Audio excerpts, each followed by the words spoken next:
everyone, so today in this video we will going to talk about Celox। कल की video में हमने ये देखा था कि Celox क्या होता है, उसके क्वेश्चंस किस तरीके से फ्रेम होते हैं और वेन डायग्राम क्या होता है। कल हमने 5 वेन डायग्राम देखे थे 6 में से। आज हम उसी चीज़ को कंटिन्यू करेंगे और देखेंगे कि आज हम क्वेश्चंस को किस तरीके से अप्रोच करते हैं। आज के लेक्चर का मोटिव हमारा ये भी होगा कि हम कीवर्ड्स क्या होता है ये जानें, कीवर्ड्स हम ये भी जानें कि टाइप्स ऑफ स्टेटमेंट्स कितनी टाइप्स के होते हैं और कंक्लूजन किन किन टाइप्स के होते हैं, और फिर हम क्वेश्चन सॉल्व करेंगे आज के सेशन में। आइए, अगर मैं आपसे ये बात करूं कि टाइप्स क्या क्या होते हैं स्टेटमेंट्स के एंड कंक्लूजन के, तो देखिए टाइप्स ऑफ स्टेटमेंट। तो कल जैसे हमने देखा था कि हमने वेन डायग्राम बनाना सीखा था कि सम ए आर बी का हमने वेन डायग्राम देखा था। फिर हमने देखा था कि some A are not B. फिर हमने ये भी देखा था नो ए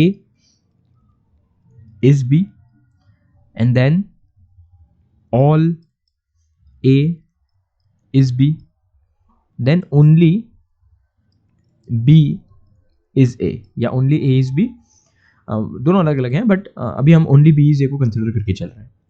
ये हमने जो 5 तरीके थे कि किस तरीके से वेन डायग्राम बनता है, तो ये 5 हमने तरीके देखे थे कि वेन डायग्राम की टाइप्स, मतलब ये पांचों के पांचों अलग अलग टाइप्स थे। ये जो पांचों टाइप्स है ना जिससे अपन ने वेन डायग्राम बनाया था कल, ये सारे के सारे स्टेटमेंट्स के टाइप हैं। हमेशा आप ध्यान रखेंगे कि जो भी हम वेन डायग्राम बनाएंगे ना वो हम स्टेटमेंट्स के थ्रू बनाएंगे, मतलब जो भी स्टेटमेंट में दिया है ना उस पे से वेन डायग्राम बनता है, कंक्लूजन पे से नहीं बनता। ये तो हमको मालूम है ना कि क्वेश्चन में स्टेटमेंट और कंक्लूजन होते हैं, तो जो स्टेटमेंट होता है ना उस पे से हम वेन डायग्राम बनाएंगे। तो ये जितने भी हमने कल जो वेन डायग्राम देखे थे ना वो अल्टीमेटली स्टेटमेंट के थे। तो टाइप्स ऑफ स्टेटमेंट की अगर मैं बात करूं तो ये इन 5 तरीकों से सारे स्टेटमेंट्स बाइफरकेट होते हैं। मतलब अगर हम पूछें कि स्टेटमेंट किन किन तरीकों का होता है तो वो 5 तरीकों का होता है। वैसे तो 4 तरीकों का ही होता है। क्यों? क्योंकि ओनली को हम ऑल कंसिडर करते हैं ना, ओनली बी इज ए को हम क्या इंटरप्रेट करते हैं, all A is B interpret करते हैं। तो बचे कितने? सिर्फ 4 टाइप्स ही बचे। तो स्टेटमेंट के सिर्फ 4 टाइप्स होते हैं। तो टाइप्स ऑफ स्टेटमेंट अभी हमने देखा वो क्या होता है, ये आपके सामने है, टाइप्स ऑफ स्टेटमेंट।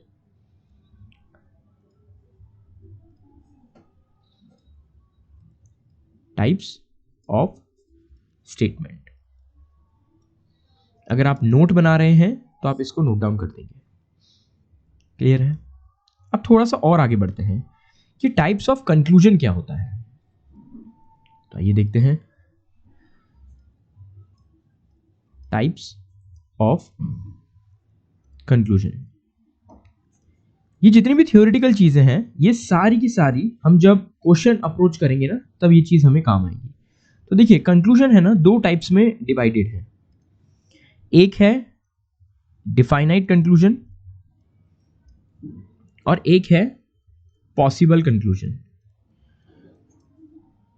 ठीक है, डिफाइनाइट कंक्लूजन वो जो अभी हमने जितने भी स्टेटमेंट्स देखे ना कि सम नॉट, ये सारे डिफाइनाइट कंक्लूजन है। ऑल, नो, ये सारे ये जितने भी है ना ये सारे डिफाइनाइट कंक्लूजन है। अब आते हैं पॉसिबल कंक्लूजन पे। तो पॉसिबल कंक्लूजन की खास बात ये है कि उसको आप देखते ही मालूम चल जाएगा कि ये पर्टिकुलर कंक्लूजन जो है ना वो पॉसिबल है। कैसे? लिखा तो यही होगा कि some A is B, but आगे वो एक वर्ड ऐड कर देगा इज अ पॉसिबिलिटी। तो ये क्या हो जाएगा? ये एक पॉसिबल कंक्लूजन हो जाएगा। या फिर some A may B, can be, could be, might be, be, ये वो ऐड कर देगा। मतलब ये ही जो डिफाइनाइट जितने भी कंक्लूजन है ना उन्हीं में अगर वो पॉसिबिलिटी ऐड कर दे या फिर may B, can be, could be add कर दे तो वो क्या हो जाएगा? तो वो जो कंक्लूजन हो जाएगा ना वो हो जाएगा possible conclusion. I hope you got the point. तो टाइप्स ऑफ स्टेटमेंट्स हमने देखा ये ही होते हैं। टाइप्स ऑफ कंक्लूजन देखा तो उसमें डिफाइनाइट और पॉसिबल दो बाइफर्केशन है। तो डिफाइनाइट वही जो हमने स्टेटमेंट देखे वही, और पॉसिबल में भी वही, बट इज अ पॉसिबिलिटी या may be, can be, could be, might B, ये सारे कीवर्ड्स अगर वो ऐड कर दे तो वो पॉसिबल कंक्लूजन्स में आ जाते हैं। तो अगर आप नोट बना रहे हैं ना तो मैं इसको थोड़ा ठीक से यहां पर मेंशन कर देता हूं जिससे कि आपको सहूलियत रहे नोट्स बनाने में। तो देखो, पॉसिबिलिटी के, पॉसिबल कंक्लूजन के कीवर्ड्स होते हैं, वो हम यहां पर नोट डाउन कर लेते हैं। तो क्या कीवर्ड्स हैं? Can be, may be, could be, might B या इज अ पॉसिबिलिटी। अभी आप सिर्फ नोट डाउन करते चलिए, ये कहां पर किस तरीके से दिखते हैं, कहां पर काम आएंगे, किस तरीके से इनको इंटरप्रेट करना है, वो हम आगे अभी जब क्वेश्चंस करेंगे ना तब आपको ये सारी चीजें समझ में आ जाएंगी। आई होप थोड़ी क्लैरिटी मिल रही होगी टाइप्स ऑफ कंक्लूजन और टाइप्स ऑफ स्टेटमेंट में। क्लियर है?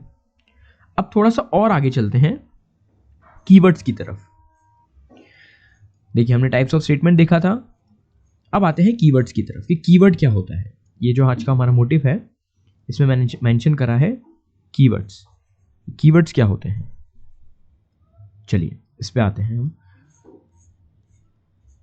ये रहे कीवर्ड्स।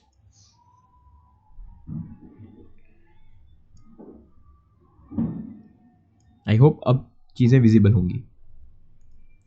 अब देखिएगा, अभी हमने देखा कि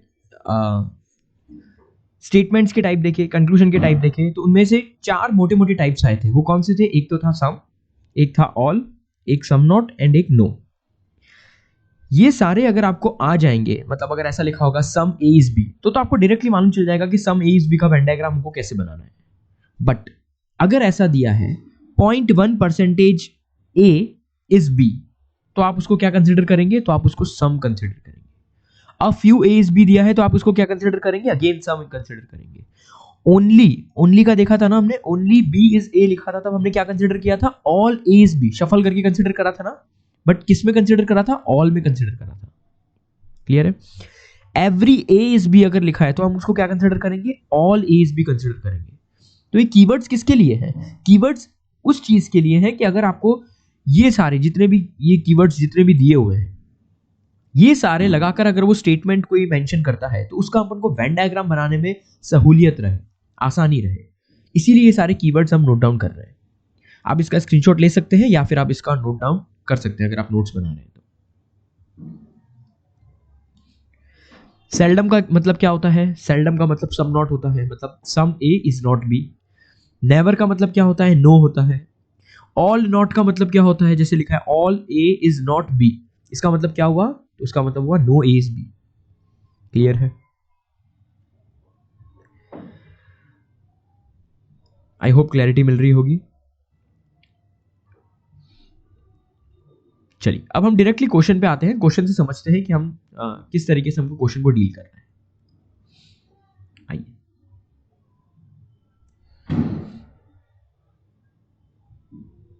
देखिए ये क्वेश्चन दिखा है, शायद आपको विजिबल हो रहा होगा यहां पर।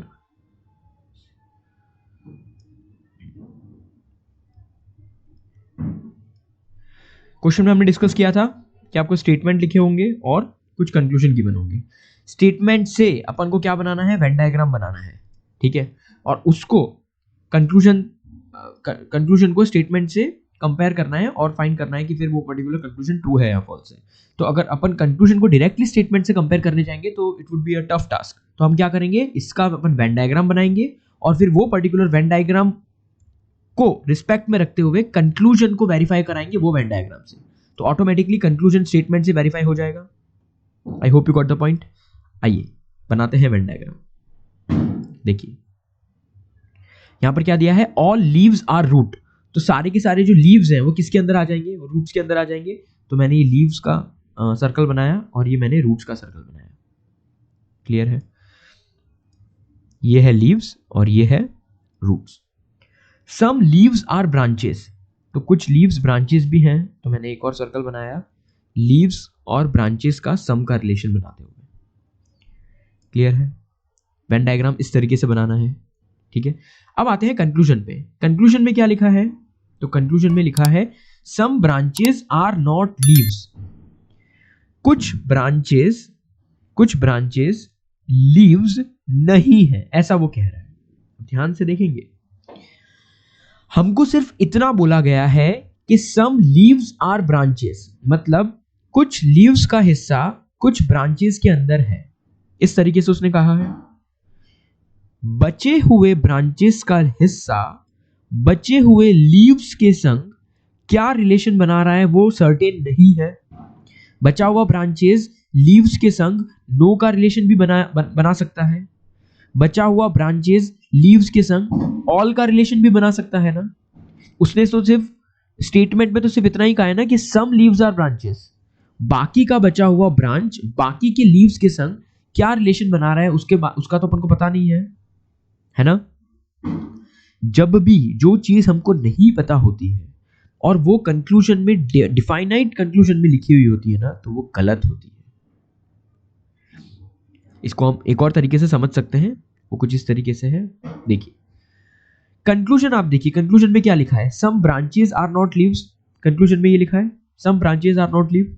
अब ये कौन सा कंक्लूजन है, पॉसिबल है या डिफाइनाइट है? तो आप बोलेंगे डिफाइनाइट है। क्यों? क्योंकि पॉसिबल वाले कंक्लूजन में तो इज अ पॉसिबिलिटी या may be, can be, could be, might B, ये सारे वर्ड्स यूज होते हैं। यहां पर तो ऐसे कोई वर्ड्स यूज हो नहीं रहे हैं। मतलब ये जो कंक्लूजन है ये डिफाइनाइट कंक्लूजन है।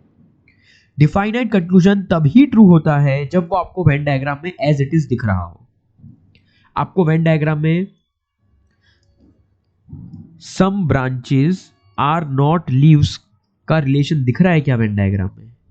नहीं दिख रहा ना, मतलब ये वाला कंक्लूजन गलत होगा।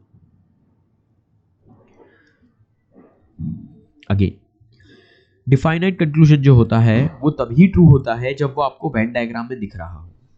आपको वेन डायग्राम में नहीं दिख रहा, इसका मतलब डिफाइनाइट कंक्लूजन गलत है। तो फर्स्ट वाला कंक्लूजन क्या हो जाएगा? गलत हो जाएगा। क्लियर है? अब आते हैं सेकंड कंक्लूजन की तरफ। At least some roots are branches. At least some roots are branches. अब एटलीस्ट सम को अपन क्या रीड करते हैं? अभी जो हमने टेबल देखा था उसमें आप देखिए एटलीस्ट सम का जो कीवर्ड है ना वो क्या शो करता है? तो एटलीस्ट सम का जो कीवर्ड है वो सम को शो करता है। एटलीस्ट सम का मतलब क्या होता है? सम। मतलब इसका मतलब क्या हो गया? सम रूट्स आर ब्रांचेस। तो आप क्या बोलेंगे? ये वाला कंक्लूजन कैसा है? तो ये भी डिफाइनाइट कंक्लूजन है, क्योंकि यहाँ पे पॉसिबिलिटी तो है नहीं कहीं। इज अ पॉसिबिलिटी या may be, can be, could B, ऐसा कोई वर्ड्स यहाँ पे यूज हो नहीं रहे। तो ये कंक्लूजन कैसे हुआ? तो ये कंक्लूजन डिफाइनाइट कंक्लूजन हुआ। डिफाइनाइट कंक्लूजन तभी ट्रू होता है जब वो आपको वेन डायग्राम में साक्षात दिख रहा हो। सम रूट्स और ब्रांचेस आपको दिख रहे हैं क्या? रूट्स और ब्रांचेस के बीच में ये सम का रिलेशन दिख रहा है अपन को? दिख रहा है ना? और यही वो कह रहा है, तो ये क्या हो जाएगा? ये ट्रू हो जाएगा। क्यों? क्योंकि ये डिफाइनाइट कंक्लूजन है और डिफाइनाइट कंक्लूजन तभी ट्रू होता है जब वो आपको वेन डायग्राम में दिख रहा हो। आई होप थोड़ी बहुत क्लैरिटी आ रही होगी। ऐसे हम नंबर ऑफ क्वेश्चन करेंगे ना तब थोड़ी अच्छी क्लैरिटी आएगी। आइए आगे बढ़ते हैं।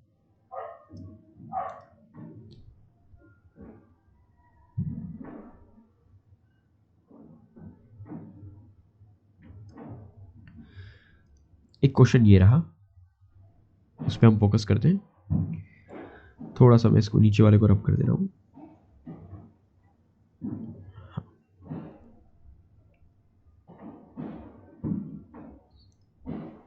क्या लिखा है? Some tiger are panther. तो मैंने ये एक टाइगर का सर्कल बनाया and some tiger are panther.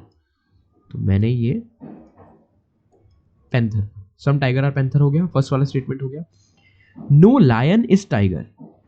तो अब मैं क्या करूंगा? अब मैं यहां पर एक लायन का सर्कल बनाऊंगा और लायन और टाइगर के बीच में किसका रिलेशन शो करूंगा? नो का। तो ये दोनों के बीच में नो का रिलेशन, ये वाला भी स्टेटमेंट बना दिया हमने। अब आते हैं कंक्लूजन की तरफ। कंक्लूजन में क्या लिखा है? Some panther being lion is a possibility. Some panther being lion is a possibility. Possibility आ गया, मतलब ये कौन सा कंक्लूजन है? तो ये पॉसिबिलिटी वाला कंक्लूजन है, पॉसिबल कंक्लूजन है। ठीक है, तो अब देखिए, पैंथर और लायन के बीच में सम का रिलेशन दिख रहा है क्या वेन डायग्राम में? नहीं दिख रहा ना। पैंथर और लायन के बीच में सम का रिलेशन नहीं दिख रहा। ठीक है, बट यहां पर पॉसिबिलिटी बोला है। अब अगर मैं आपसे ये कहूं कि लायन और पैंथर के बीच में क्या रिलेशन है? कल हमने जो वेन डायग्राम बनाना सीखा था तब हमने एक चीज देखी थी कि अगर ये ए है और अगर ये दूसरा सर्कल बी है, यहां पर हम नोट डाउन करते हैं, अगर ये ए है और ये बी है, इन दोनों के बीच में कुछ भी रिलेशन नहीं है, तो इसका मतलब क्या है? आप कुछ बोल सकते हैं क्या? कुछ कमेंट कर सकते हैं क्या कि इन दोनों के बीच में क्या रिलेशन है? नहीं कर सकते ना कमेंट। क्यों? क्योंकि इन दोनों के बीच में क्या रिलेशन है वो आप ही को नहीं मालूम है ना। सेम केस यहां पर हो रहा है, पैंथर और लायन के बीच में क्या रिलेशन है, इस पे आप कमेंट नहीं कर सकते। जिस चीज पे आप कमेंट नहीं कर सकते वो सारी चीजें पॉसिबल हो सकती है ना। फॉर एग्जाम्पल, अगर आप सड़क पे चल रहे हैं और आपके सामने दो व्यक्ति जा रहे हैं, आप उन दोनों व्यक्ति को नहीं जानते हैं, तो उन दोनों के बीच में क्या रिलेशन है ये भी आपको नहीं मालूम होगा। तो हो सकता है वो फ्रेंड्स हो सकता है वो कपल्स हो सकता है वो कुलीग्स हो। ठीक है, वो कुछ भी हो सकता है, कोई भी रिलेशन उन दोनों के बीच में हो सकता है पॉसिबल। तो जब पैंथर और लायन के बीच में हमको नहीं मालूम कि क्या रिलेशन है, तो हर एक पॉसिबल रिलेशन ट्रू होगा ना। तो some panther being lion is a possibility true होगा कि नहीं? क्यों ट्रू होगा? क्योंकि पैंथर और लायन के बीच में क्या रिलेशन है वो अपन को नहीं मालूम, तो हर एक पॉसिबल रिलेशन ट्रू होगा ना। सामने दो व्यक्ति जा रहे हैं, उनके बीच में रिलेशन नहीं मालूम, तो हर एक पॉसिबल रिलेशन ट्रू हो सकता है ना। हो सकता है वो कपल्स होंगे, हम सारे पॉसिबल रिलेशन को कंसिडर करेंगे, तो हम सम को भी तो कंसिडर करेंगे। इसीलिए फर्स्ट वाला कंक्लूजन क्या हो जाएगा? ट्रू हो जाएगा। अभी आप वेट कीजिए, मैं आपको एक एक एक, एक यूनिवर्सल स्टेटमेंट दूंगा जिससे कि आप सारे क्वेश्चंस कर पाएंगे, आपको चीजें याद रखने की जरूरत नहीं होगी। क्लियर है? चलिए आगे बढ़ते हैं। देखिए सेकंड में क्या कह रहा है, panther which are not tiger. ऐसे पैंथर जो टाइगर नहीं है, मतलब कौन सा वाला हिस्सा? तो ये वाला हिस्सा। ऐसा पैंथर जो टाइगर नहीं है, मतलब ये वाला हिस्सा। Or lion is a possibility, तो वो लायन हो सकते हैं ना। ये वाले पैंथर जो टाइगर नहीं है वो लायन हो सकते हैं ना, क्योंकि ये बचे हुए पैंथर लायन के अंदर आ सकते हैं, बिल्कुल आ सकते हैं। अगर वो बोलता कि सारे पैंथर लायन के अंदर आ जाएं, तो वो पॉसिबल नहीं था। वो पॉसिबल क्यों नहीं था? क्योंकि वो टाइगर का भी कुछ हिस्सा लेकर आते हैं, जबकि टाइगर और लायन के बीच में तो नो का रिलेशन है। I hope you got the point. तो ये वाला भी जो स्टेटमेंट है ना वो ट्रू हो जाएगा।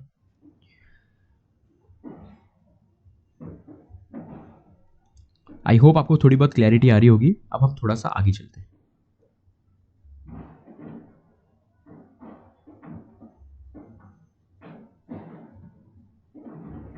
देखिए, अब देखिए क्या लिखा है, ऑल स्टार आर मून। ये हमने एक सर्कल ड्रॉ करा, ये स्टार का सर्कल है, और हमने एक बड़ा सा सर्कल ड्रॉ करा, ये किसका सर्कल होगा? ये मून का सर्कल होगा। सारे के सारे स्टार को किसके अंदर लाना है? मून के अंदर। All moon are planet. अच्छा, तो एक और सर्कल ड्रॉ करना पड़ेगा। All moon are planet, all planet are round. अच्छा, तो अभी सारे के सारे प्लैनेट को उठा के किसके अंदर डालना है? राउंड के। क्लियर है? सारे के सारे स्टेटमेंट हमने ड्रॉ कर लिए। All star are moon, all moon are planet and all planet are round. आइए अब आते हैं कंक्लूजन पे। All moon being star is a possibility. सारे के सारे मून स्टार के अंदर जा सकते हैं क्या पॉसिबिलिटी में? तो हाँ, ये वाला कंक्लूजन ट्रू होगा। क्यों ट्रू होगा? देखिए, जब मैं आपको ऐसा बोल रहा हूं ऑल ए इज बी, तब आप कैसे वेन डायग्राम बनाएंगे? ये ए है और ये बी है, पूरा का पूरा ए बी के अंदर आ गया। ठीक है, एक तो तरीका ये है। क्या एक तरीका ये नहीं हो सकता कि मैं उतने ही ए बनाऊं जितने मैं बी बनाऊं? उतने ही ए हैं जितने बी हैं, तब भी तो हम ये कह सकते हैं कि ऑल ए इज बी। हो सकता है कि नहीं? मतलब जो स्टेटमेंट जो भी दिया हुआ है, जैसे कि यहां पर क्या स्टेटमेंट है, ऑल स्टार आर मून, ये स्टेटमेंट दिया हुआ है। ये स्टेटमेंट तो वायलेट नहीं हो रहा ना जब मैं वेन डायग्राम बना रहा हूं तब। तो हर वो पॉसिबल कंक्लूजन ट्रू होगा जो स्टेटमेंट वायलेट ना करके भी वो पर्टिकुलर कंक्लूजन को वेन डायग्राम में ड्रॉ करवा ले, तो हर वो कंक्लूजन ट्रू होगा। अब देखिए, all moon being star is a possibility. अगर मैं मून और स्टार के बीच में से इक्वल टू का कर दूं और ये बीच वाला अंदर वाला जो सर्कल है इसको मैं रब कर दूं, तो क्या मैं नहीं तो क्या मेरा कोई स्टेटमेंट वायलेट होगा? कोई भी स्टेटमेंट वायलेट नहीं होगा, मतलब सारे के सारे स्टेटमेंट सेटिस्फाई हो रहे होंगे। तो all moon being star is a possibility true होगा। क्लियर है? अब आते हैं सेकंड पे, सेकंड कंक्लूजन पे आते हैं। आइए, सेकंड में क्या लिखा है? All star are round. सारे के सारे स्टार राउंड के अंदर है। तो अब देखो, सारे के सारे स्टार आपको राउंड के अंदर दिख रहे हैं। सारे के सारे स्टार जो है वो राउंड के अंदर है। ये देखो, ये स्टार जो है वो राउंड के बड़े से सर्कल के अंदर है ना? बिल्कुल है। तो ये वाला भी ट्रू हो जाएगा, ये तो दिख ही रहा है ट्रू। नेक्स्ट, एटलीस्ट सम का मतलब क्या होता है? एटलीस्ट सम का मतलब होता है सम। तो हम इसको क्या रीड करेंगे? सम प्लैनेट आर स्टार। तो प्लैनेट और स्टार के बीच में सम का रिलेशन दिख रहा है? बिल्कुल दिख रहा है, ट्रू हो जाएगा। अब ये देखिए, ये जो दोनों कंक्लूजन है ना, ये कौन से हैं? ये डिफाइनाइट है, ठीक है। ये वाला जो था ये कौन सा था? ये पॉसिबल था, ये पॉसिबल कंक्लूजन था। डिफाइनाइट कंक्लूजन तब ट्रू होता है जब वो आपको वेन डायग्राम में साक्षात दिख रहा हो, तो वो ट्रू होगा। पॉसिबल कंक्लूजन, अगर हमने वेन डायग्राम में पॉसिबल कंक्लूजन को ड्रॉ करा और ड्रॉ करने के बाद वो कोई भी स्टेटमेंट को अगर वायलेट ना करे तो वो ट्रू होगा। I hope you got the point, ठीक है। नेक्स्ट क्या लिखा है? All star if they are moon will be planet. ऐसे स्टार अगर वो मून है, तो ऐसे स्टार जो मून है, तो सारे के सारे स्टार की बात कर रहा है वो, है ना? वो प्लैनेट भी है, तो वो प्लैनेट के अंदर आ ही रहे हैं, तो ये भी हो जाएगा ट्रू। आई होप आपको समझ में आ रहा होगा, थोड़ा बहुत थोड़ी थोड़ी क्लैरिटी मिल रही होगी कि क्वेश्चंस को अप्रोच कैसे करते हैं, मतलब स्टेटमेंट से वेन डायग्राम बनाते कैसे हैं, फिर जो कंक्लूजन है उसको वेन डायग्राम से कैसे रिलेट करते हैं। ये थोड़ा बहुत आपको गाइडेंस मिल रहा होगा, ठीक है। अब यहां पर मैं एक यूनिवर्सल स्टेटमेंट आपको देना चाहूंगा, जिससे कि आपको ज्यादा चीजों को ध्यान ना रखना पड़े। वो कुछ इस तरीके से है, देखिए यहां पर स्पेस है। देखिए, हमने दो कंक्लूजन देखे थे, एक था डिफाइनाइट कंक्लूजन, यहां पर मैं कंक्लूजन की बात कर रहा हूं, और एक था पॉसिबल कंक्लूजन, ठीक है। अब जो भी चीज मैं बोल रहा हूं ना, उसको एक बार ध्यान से सुनिएगा। डिफाइनाइट कंक्लूजन कब ट्रू होगा? जब वो आपको वेन डायग्राम में दिख रहा होगा। स्टेटमेंट से जो वेन डायग्राम बनाया है ना, उसमें अगर आपको जो भी कंक्लूजन लिखा है वो दिख रहा है, तब वो ट्रू होगा। पॉसिबल कंक्लूजन कब ट्रू होगा? जब जो आपने वेन डायग्राम बनाया है उसमें अगर आप थोड़े बहुत चेंजेस करो, जो भी दिया हुआ है कंक्लूजन में उसके अकॉर्डिंग, और वो चेंजेस करने के बाद आपका स्टेटमेंट वायलेट न हो रहा हो, मतलब स्टेटमेंट में जो भी चीजें दी है वो सारी की सारी सेटिस्फाई कर रही हो, और फिर भी आप जो कंक्लूजन में लिखा है वो बना पा रहे हो स्टेटमेंट वेन डायग्राम में, तब वो पॉसिबल कंक्लूजन ट्रू हो जाएगा। क्लियर है? आई होप थोड़ी बहुत क्लैरिटी मिल रही होगी। अगर आपको थोड़ी बहुत क्लैरिटी मिल रही है तो आप ये वाला क्वेश्चन एक बार ट्राई कीजिएगा। ये रहा, इसको हम नेक्स्ट लेक्चर में देखेंगे। All fruit are tasty, no tasty is good, and all good are yummy. ये स्टेटमेंट है आपके, और कंक्लूजन में लिखा है all yummy being tasty is a possibility, and second conclusion all fruit being yummy is a possibility. इसको आप solve कीजिएगा, और जो भी आपका आंसर है वो कमेंट सेक्शन में जरूर मेंशन कीजिएगा। और कोई भी डाउट है, I would be very happy to help you. अगर आपको कोई भी डाउट है इस पर्टिकुलर सेशन में, then do let me know in the comment section below. Thanks for listening to me patiently, thanks for being here. This is Vivek signing off. Thank you so much.